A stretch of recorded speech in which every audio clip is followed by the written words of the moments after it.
Vamos falar do terceiro período. Esse terceiro período nós já vamos ter um pouquinho mais de tempo aí, porque bastante coisa interessante vai acontecer. Primeiro vamos de novo fazer aquele passar de olhos, mais 500 anos, esse item ali. Depois a gente vai aprofundar alguns pontos. Vamos falar do monasticismo medieval, que tem uns desdobramentos. Vamos falar das cruzadas. Vamos falar dos valdenses, que é conhecido como a reforma antes da reforma, né? Então aqui começa a ficar coisas muito interessantes para nós. Começam a aparecer coisas muito próximas de nós e que nos influenciaram muito. Vamos falar da teologia escolástica e do Tomás de Aquino, que é o principal representante, o grande teólogo desse período. Vamos falar do sistema sacramental. Aí nesse sistema sacramental não vou falar aqui, vocês vão ler um material que a Priscila ficou vários dias aí traduzindo, do professor Calhoun, em que ele criou um diálogo muito interessante, vocês vão gostar de ler. Vou entregar para vocês domingo que vem. Ele fez um diálogo entre um leigo e um padre. O leigo quer saber como que ele pode ser salvo, e o padre vai respondendo para ele. E com aquele diálogo a gente consegue pegar muito bem como que se imaginava a salvação nesse período da Idade Média, e ali vocês também vão perceber que pouca coisa mudou no catolicismo romano, e vocês vão dar graças a Deus pela reforma. Tenho certeza disso. Tá? Vamos falar de igreja e Estado, aí tem muita coisa interessante, parece um tema meio árido, mas não é. Vamos falar do nascer do sol da reforma. A reforma vai começar a aparecer. Wycliffe, Hus e Savonarola, vamos falar desses homens aí. Vamos falar dos místicos, misticismo e a devoção moderna e o ocaso da Idade Média. Isso aí são os temas que a gente vai falar. É claro que hoje a gente só vai começar e vamos continuar no domingo que vem. Primeiro aquela passada de olhos nesse novo grupo de 500 anos. Vamos nos localizar, tá, gente? Nós estamos agora depois do ano 1000. De 1000 a 1500. Certo? Mais ou menos, né? Do século... Nós estamos... Ano 1001 é o século 11 e o ano 1500 é o último ano do século 15. Vamos começar falando mais das igrejas que estão mais distantes de nós, até a gente chegar na igreja ocidental. Nesse período de mais 500 anos, como está o cristianismo na África? Vai mal. A palavra é sobrevivência. Está meramente sobrevivendo. A igreja sobrevive no Egito, no resto do norte da África desapareceu. Na verdade, hoje, o norte da África é um dos piores lugares para o cristianismo. Né? Imagina, né, o berço de grandes homens. Né? É muito, muito estranho isso. Mas, no Egito ainda permanece a igreja copta, com dificuldades, com perseguição, mas ela permanece, ela é relativamente tolerada e tal, pelos muçulmanos e vai. Na Núbia, ela atinge seu ponto máximo, no Sudão, atinge seu ponto máximo e aí entra em declínio. E aí praticamente desaparece no fim desse período. Na Etiópia, a igreja permanece viva. A Etiópia sempre é resistente, a Etiópia existe até hoje, a igreja. Né? Na Ásia, podemos dizer que houve crescimento, declínio e eclipse nesse período.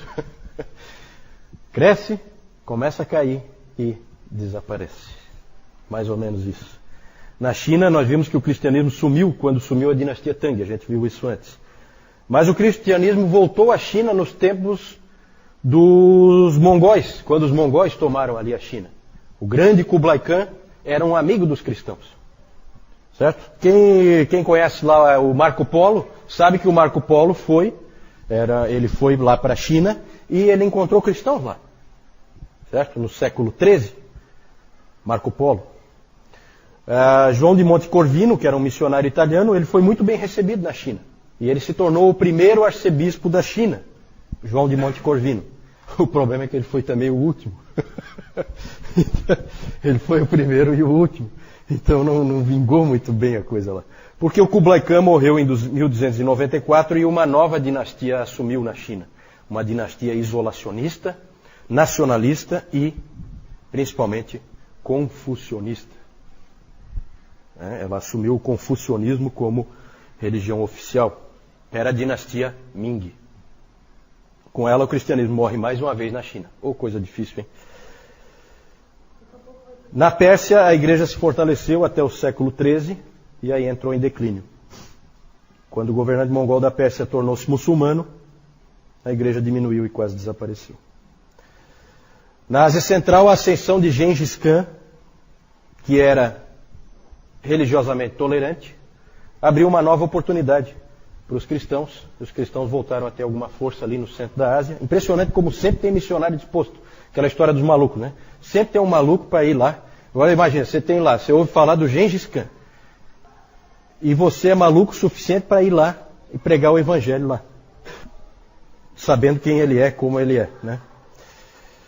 O problema é que logo em seguida cresceu o poder de um terrível líder militar chamado Tamerlão, que era conhecido como, recebeu o mesmo nome do Átila Uno, o açoite de Deus e o terror do mundo, esse Tamerlão. Tamerlão era terrível, eu acho que foi o indivíduo que mais botou a igreja abaixo na história da igreja. Onde ele passava, ele destruía as igrejas completamente, não deixava vestígio nenhum. Isso porque ele era manco, né? Porque o nome dele, na verdade, era Timur. Tamerlão é um nome que se deu depois porque tem a palavra manco junto ali. E, imagina se ele não fosse manco. Aí acho que a gente estava lascado. Então a igreja na Ásia, a coisa não vai bem.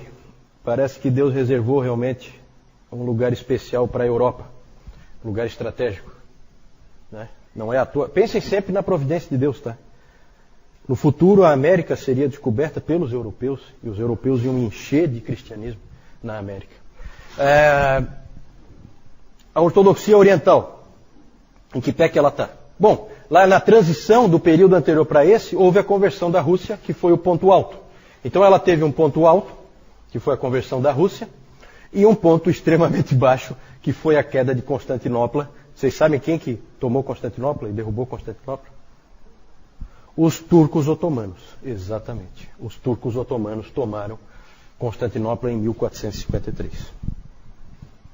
Que é, para o estudo da história, a queda do Império Romano do Oriente. Certo? Não existe mais Império Romano em lugar nenhum. Né? Acabou-se. Tem o fantasma do Império Romano, que é o catolicismo. Né? Que eu falei numa outra vez. Esse é o fantasma. Vamos falar do catolicismo romano. E a gente pode falar de catolicismo romano mesmo, tá? Por quê? Porque é o catolicismo romano. Não existe no Ocidente nenhuma outra igreja. Sabe? Isso a gente tem que ter bem em mente.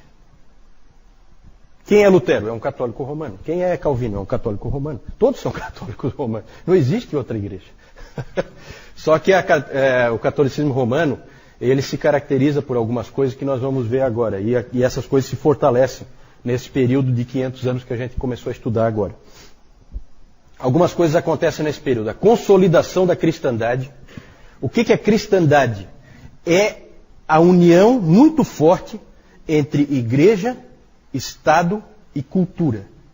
Essas três coisas extremamente unidas. Igreja, Estado e cultura. Isso se consolida na Europa. Uma outra característica desse período, e que já vem sendo sempre uma característica do cristianismo no Ocidente, é a diversidade. Diversidade. Graças a Deus pela diversidade que possibilitou que você tivesse monges lá como Lutero, meio doidos, que pensam diferente do resto da igreja e que podem pensar diferente. Tem o direito de pensar diferente. Até ser queimado, né? Mas de início pode pensar diferente. Então essa diversidade é interessante. Isso eu acho que já deu para perceber. Né? Falamos antes daquele conflito dentro do mesmo mosteiro entre dois professores, pensando completamente diferente. E essa aí é sempre uma característica do cristianismo ocidental, não só do catolicismo romano, mas do próprio cristianismo ocidental, porque com os protestantes a gente vê exatamente a mesma coisa. Diversidade. A luta com o Islã, nesse período, é o período da grande luta com o Islã.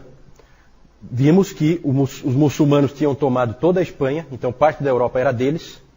Como se chamam os muçulmanos da Espanha? Como eles eram conhecidos? Quem é que sabe? Os mouros, exatamente, os mouros. E, principalmente, o que eles tinham tomado? Que isso aí era inadmissível. a Terra Santa. Isso era inadmissível. O fato deles terem tomado a Terra Santa vai ensejar o quê nesse período? As Cruzadas. As Cruzadas. Um dos capítulos tristes da história do cristianismo. Né? As Cruzadas. Também é um período em que nós vamos ter muito fortemente a controvérsia das investiduras, por causa da proximidade muito grande entre igreja e Estado. Começa a haver, nós vamos ver isso aí um pouquinho mais de detalhe, tá? Mais para frente. Aqui é um passar de olhos. A controvérsia das investiduras é o seguinte: quem pode nomear o bispo? O rei? O papa? O rei ou o papa? O rei e o papa? Quem pode? Morreu o bispo. Aí o rei quer pôr um cara dele. Mas o papa quer pôr um cara dele. E aí há essas brigas de poder. Sempre há essas controvérsias. Isso aí é muito interessante. Nós vamos tratar com um pouquinho mais de cuidado naquele item igreja e Estado. A produção teológica desse período é interessante. Não agrada muito a forma como a teologia era escrita, mas era o modelo que eles seguiram, porque eles seguiram um filósofo grego chamado Aristóteles, e isso determinou mais ou menos como a teologia era feita. E o grande expoente desse período na teologia é Tomás de Aquino. Tomás de Aquino, que é o grande teólogo do catolicismo romano. O que mais que se pode falar aqui? Surgiram novas ordens monásticas, outras se fortaleceram, vou falar daqui a pouquinho. Construíram-se grandes catedrais e palácios, agora num novo estilo, não no estilo romanista, mas no estilo gótico, certo? Porque agora são os bárbaros que estão ali, que já não são mais tão bárbaros assim.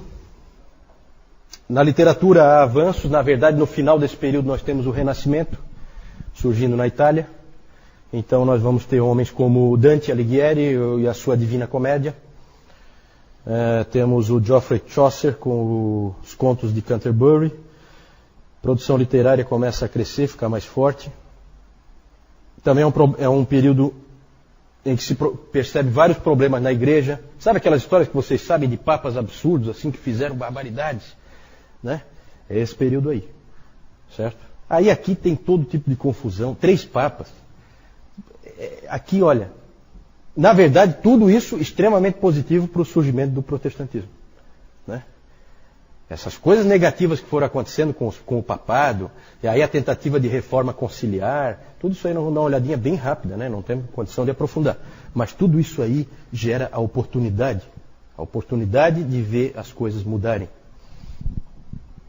E então é um período assim de muita turbulência nesse período aí, temos reformas de todo tipo. Nesse período também houve o Concílio de Latrão para tentar botar um pouquinho de ordem na casa, porque a igreja estava mal. No fim do período surgem heresias, no fim desse período surgem uma série de heresias. No sul da França, os cátaros e os albigenses. Esses cátaros eram realmente... É uma heresia típica, né? Eles eram um tipo gnóstico, assim, uma nova era da Idade Média, né? E outros movimentos também heréticos surgem nesse período, né? Só que esses hereges aí a gente vai começar a gostar deles, porque são os hereges com os quais a gente vai começar a se identificar, né? Para a Igreja Católica Romana, hereges; para nós, heróis.